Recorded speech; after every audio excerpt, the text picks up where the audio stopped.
Salam sejahtera, terima kasih kerana bersama dengan saya di Nazilin Unity Channel. 1 jam selepas didedahkan lokasi menantu Muhyiddin yang dikatakan hidup mewah.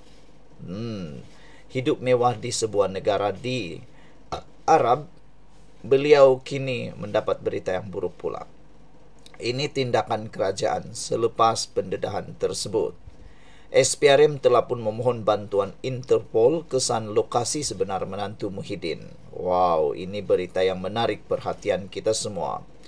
Suruhanjaya Pencegahan Rasuah Malaysia melalui Polis Diraja Malaysia telah menghantar permohonan kepada Polis Antarabangsa Interpol bagi mengesan lokasi sebenar ahli perniagaan dalam buruan Datuk Seri Muhammad Adlan Berhan yang kini dipercayai berada di luar negara.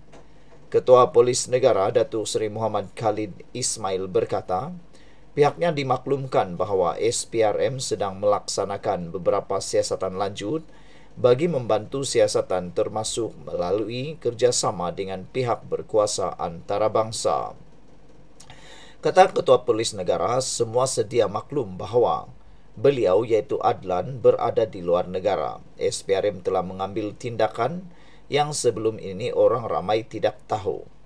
Tindakan-tindakan yang sedang dilaksanakan memerlukan bantuan daripada negara berkaitan dan insya-Allah kita akan cuba yang terbaik untuk menyelesaikan perkara ini, katanya lagi. Jelas Muhammad Khalid lagi, setakat ini pihaknya belum menerima sebarang maklum balas rasmi daripada Interpol berhubung permohonan tersebut. Mungkin SPRM boleh menjawab persoalan penjelasan itu, katanya.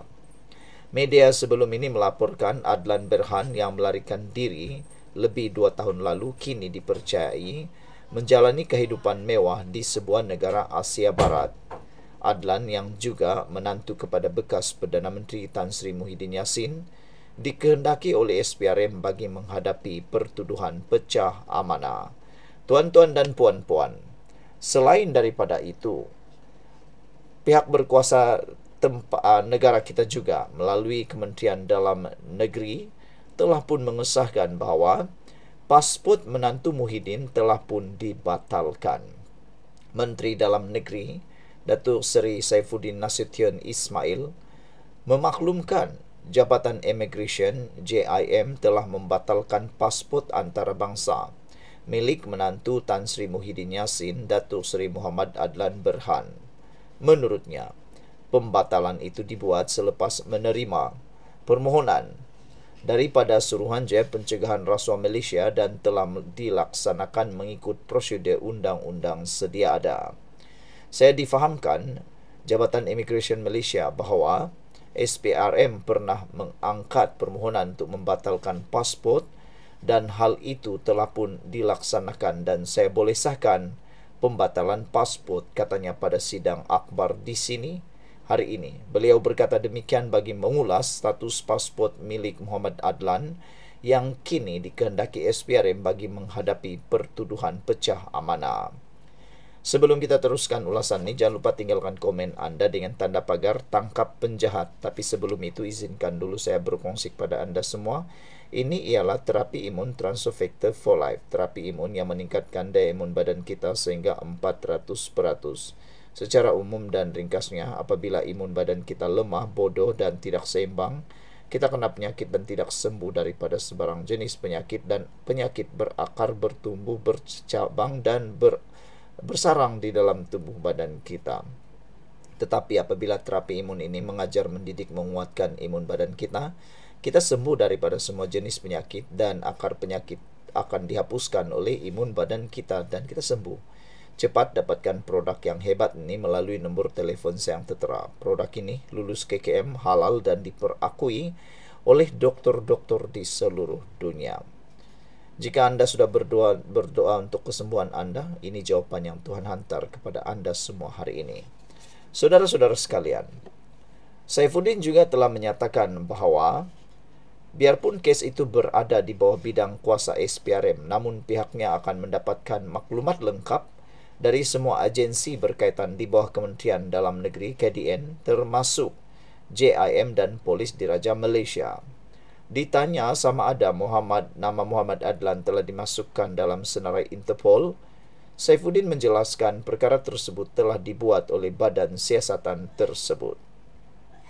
Pemakluman untuk memasukkan dia, Muhammad Adlan, ke dalam senarai Interpol telah dibuat oleh SPRM seperti mana dibuat oleh Tan Sri Razaruddin Husin, bekas Ketua Polis Negara, katanya lagi.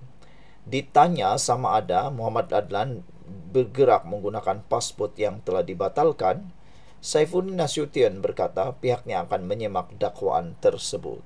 Saudara-saudara sekalian, apa yang mengejutkan kita sebenarnya ialah apabila dinyatakan menantu Muhyiddin ini hidup mewah di Timur Tengah. Selain daripada itu, beliau bebas bergerak ke sana sini pula dengan bermain golf dan pergi lawatan ke padang sasar tembak. Isu ini memang membuatkan ramai orang marahlah.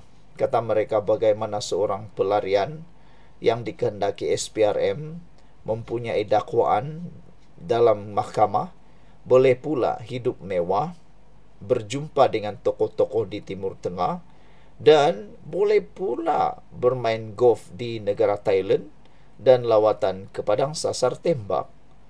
Yang ditanya oleh netizen ialah ada dua, bagaimana dia boleh terlepas, siapa yang payung dia, dan yang kedua, dari mana dia boleh dapat duit yang begitu banyak untuk kekal bertahan, tetap dapat bertahan di Timur Tengah, bermain golf pula dan melawat ladang padang sasar tembak.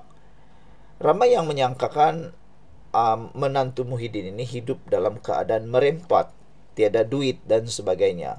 Rupa-rupanya bukan saja dia hidup dengan senang lenang, tetapi juga hidup dengan seperti seorang yang dihormatilah, sebab dia berjumpa dengan tokoh-tokoh.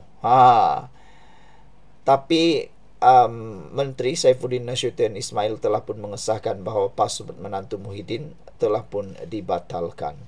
Maknanya selepas ini menantu Muhyiddin itu tidak akan bebas lagi lah, kan?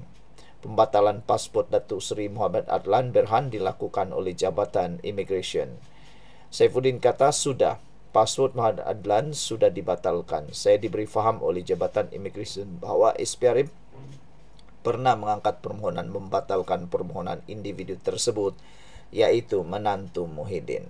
Jadi, selepas ini apa akan berlaku kepada menantu Muhyiddin ini? Sekian untuk kali ini. Jangan lupa tinggalkan komen anda. Bye-bye.